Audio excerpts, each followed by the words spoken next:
Hello mga kanunal, so for today's video ay magugulay tayo ng ginataang papaya. Ayan, pagkatapos ko pong hiwa-hiwain yan, balatan naman po natin. Balatan natin, saka tanggalan natin ng buto.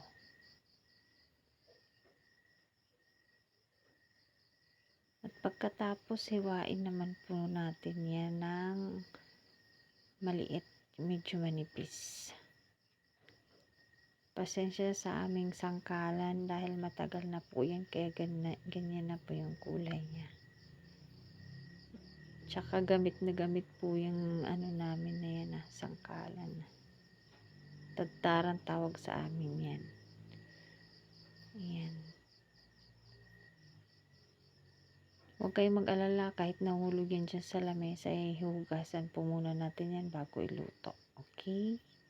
And then, ayan, nagkayod na rin po ako ng nyug. Bali, mano-mano lang yung pagkayod ng nyug dito sa amin. Kasi nga, nandito naman po kami sa probinsya. Sa Maynila, may pang naman, may pangkayod sa palengke, di ba? Pero dito sa amin, mano-mano lang yung pagkakayod ng nyug.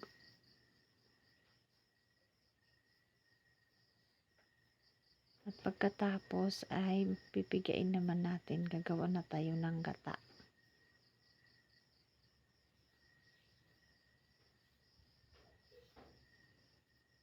Ayan. Pigain lang natin ng pigain hanggang sa lumabas yung gatang-gata niya talaga. Bali yung unang gata, yun yung last na ilalagay natin na sabaw. Yung sa orange, yung huling gata na ilalagay natin. Tapos yung sa violet, yun naman po yung unang gata na ilalagay natin para maluto yung gulay. Ayan, naisalang ko na rin po. Bali sa rice cooker lang po muna ako nagsalang dahil naubusan na rin po kami ng gas. So, pansamantala sa rice cooker muna ako nagsalang. Yan, tinikman ko muna kung tama na ba yung asin na ilagay ko kanina. Pagkatapos naman, ayan, nilagyan ko na ng gatang-gata talaga. Tapos pakukuluin ko lang yan. Lagyan naman natin yan muna ng pampalasa.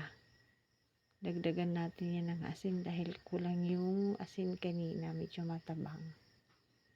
Tapos lagyan na rin natin yan ng betchin para mas masarap, diba? At pagkatapos nyan, pakukuluin lang natin ng isang beses. At pagkatapos, tatanggalin na natin dyan. Pwede na tayong kumain.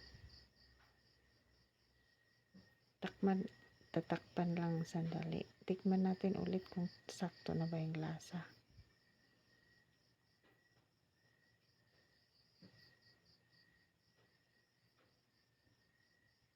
So, ayan, kumulo na po siya. Halu-haluin lang natin. Tingnan natin kung may sabaw pa.